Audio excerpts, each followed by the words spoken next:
Hello friends, అందరికీ నమస్కారం. Welcome back to our channel.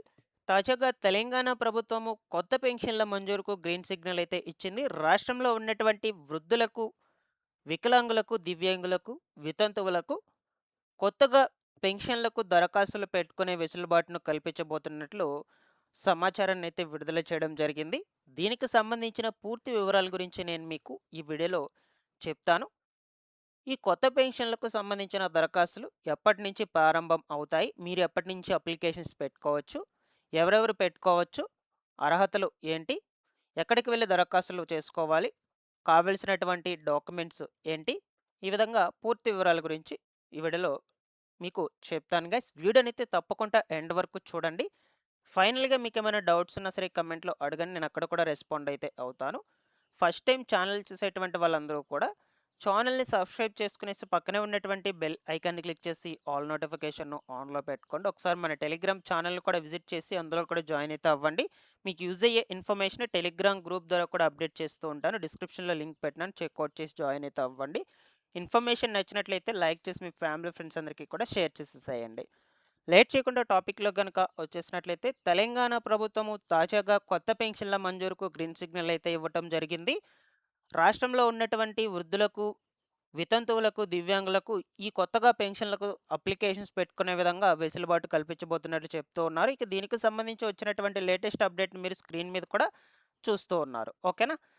కొత్తగా 2,00,000 మందికి పెన్షన్లు రాష్ట్రంలోని వృద్ధులకు, వితంతువులకు, అలాగే ఈ యొక్క దివ్యాంగులకు కొత్తగా పెన్షన్లకు వెసులుబాటు కల్పించబోతున్నట్లు చెప్తూ ఉన్నారిక్కడ.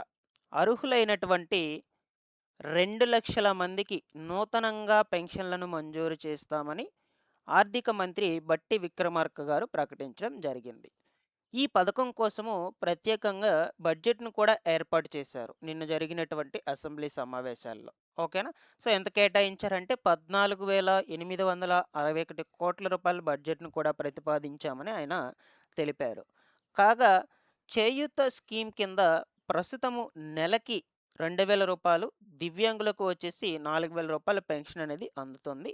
సో, దీన్ని కాస్త వచ్చే నెల నుంచి అంటే ఏప్రిల్ నెల నుంచి వృద్ధులకు రూ. 4,016, అలాగే దివ్యాంగులకు, వికలాంగులకు రూ. 6,016 గాను పెంపు చేసి పెంచినటువంటి పెన్షన్ మొత్తం కూడా ఏప్రిల్ నెల నుంచి అయితే పంపిణీ చేస్తామని కూడా వార్తలైతే వస్తూ ఉన్నాయండి.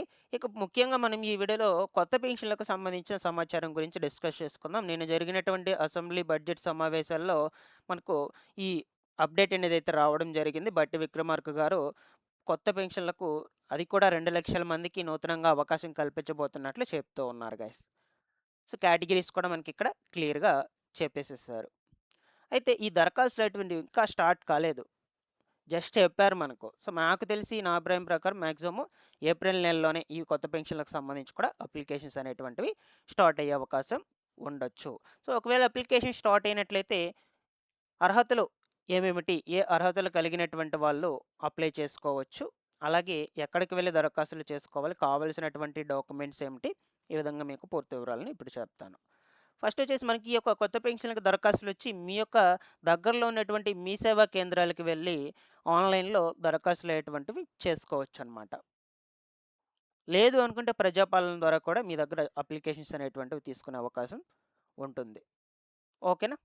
సో, ఇక అర్హతలు చూద్దాం. ఎవరెవరు చేసుకోవచ్చంటే రాష్ట్రంలో ఉన్నటువంటి వృద్ధులు అంటే 57 ఏళ్ళు పైబడినటువంటి వృద్ధులు ఎవరైతే ఉంటారో ముసలి వాళ్ళు, వాళ్ళు. దాని తర్వాత వితంతువులు. ఓకేనా? భర్త చనిపోయినటువంటి వాళ్ళుంటారు కదా! సో, వాళ్ళు. దాని తర్వాత దివ్యాంగులు. అలాగే ఒంటరి స్త్రీలు ఎవరైతే ఉంటారో వాళ్ళందరికీ కూడా కొత్తగా అప్లికేషన్స్ పెట్టుకోవడానికి అవకాశం కల్పించబోతున్నారు. ఓకేనా? సో, దాని తర్వాత డాక్యుమెంట్స్ చూద్దామండి. మీరు అప్లై చేసుకోవాలంటే ముఖ్యంగా నేను చెప్పేటువంటి డాక్యుమెంట్స్‌ను రెడీ చేసి పెట్టుకోండండి. అప్లికేషన్స్ అనేటువంటివి రిలీజ్ చేసిన వెంటనే మీరు అప్లై చేసుకోవచ్చు. సో, అప్పటికప్పుడు అన్నీ ప్రిపేర్ చేసుకోకుండా మీకు ముందుగానే చెప్తున్నాను. ఈ డాక్యుమెంట్స్ మ్యాండటరీగా రెడీ చేసి పెట్టుకోండండి అనని. సో, ఫస్ట్ వచ్చేసి ఆధార్ కార్డ్ జిరాక్సు, దాని తర్వాత రైస్ కార్డ్ జిరాక్సు, అలాగే vote card xerox. Vote card ఎందుకంటే సో, కొంతమందికొచ్చేసి ఈ ఆధార్ కార్డ్‌లో డేట్ ఆఫ్ బర్త్ అనేది చేంజ్ చేసేసుకుంటారనమాట. సో, అందువల్ల ఓటు కార్డ్‌లో కూడా చెక్ చేస్తారు ఒకసారి. సో, దాన్ని బట్టి కూడా తీసుకోవచ్చు. తీసుకునే ఛాన్సెస్ అయితే ఉండొచ్చు. సో, మనకు నార్మల్‌గా వృద్ధులకొచ్చేసి 57 ఏళ్ళు కదా! సో, 57 ఏళ్ళకి సంబంధించి కొంతమంది డేట్ ఆఫ్ బర్త్ అనేది కూడా చేంజ్ చేసే ఛాన్స్ అయితే ఉండొచ్చనమాట అందువల్ల. దాని తర్వాతొచ్చేసి క్యాస్ట్ సర్టిఫికేటు, బ్యాంక్ అకౌంట్. ఎందుకంటే మనకు ఈ పెన్షన్ డబ్బులు మొత్తం కూడా బ్యాంక్ ఖాతాల్లోకి జమ చేస్తారు కొన్ని కొన్ని జిల్లాల్లో వారికి. అందువల్ల బ్యాంక్ అకౌంట్ అడుగుతారు. Bank account front page xerox. మీ ఫోటో ఉంటుంది ఫ్రంట్ పేజ్‌లో. దాంట్లో వచ్చేసి మీ bank account number, IFSC code, branch name ఇవన్నీ కూడా ఉంటాయన్నమాట. పనిచేస్తున్నటువంటి బ్యాంక్ అకౌంటు రెడీ చేసుకోండి. దానికి ఎన్‌పిసిఐ యాక్టివ్‌లో పెట్టుకోండి. ఈకేవైసీ అప్డేట్ చేసుకోండి.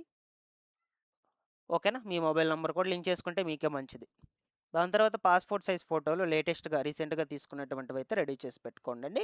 మెయిన్‌గా దివ్యాంగులకొచ్చేసి మనకు సదరం సర్టిఫికేట్ అనమాట.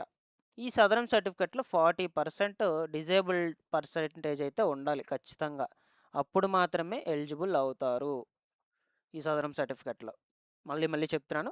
సదరం సర్టిఫికేట్ మెయిన్ దివ్యాంగులకు, వికలాంగులకు ఈ సదరం సర్టిఫికేట్‌లో 40% పైన ఖచ్చితంగా డిజేబుల్డ్ పర్సెంటేజ్ వికలాంగతత్వం పర్సెంటేజ్ అనేదైతే ఉండాలి. 100% లోపల ఎంతైనా పర్వాలేదు. అప్పుడు మాత్రమే మీరు ఎలిజిబుల్ అవుతారు అప్లై చేసుకోవడానికి. సో, ఇలా అయితే ఉన్నాయి మనకు ఈ కొత్త ఆసరా పెన్షన్‌లకు, చేయూత పెన్షన్‌లకు సంబంధించినటువంటి అప్డేట్స్ అనేటివి. మీకు ముందు ముందు రోజుల్లో మన ఛానల్ నుంచి ఎప్పటికప్పుడు అప్డేట్ అయితే ఇస్తూ ఉంటాను గైస్. రెగ్యులర్‌గా మన ఛానల్‌ని ఫాలో అప్ చేస్తుండండి. సో, ఇప్పుడేంటంటే జస్ట్ చెప్పున్నారు అప్లికేషన్స్ స్టార్ట్ చేస్తాము అని డేట్ అయితే ఇంకా చెప్పలేదు. నేనైతే అప్డేట్ చేస్తుంటాను మన ఛానల్ నుంచి. డాక్యుమెంట్స్ ఇవన్నీ కూడా రెడీ చేసి పెట్టుకోండండి. Thanks for watching this one.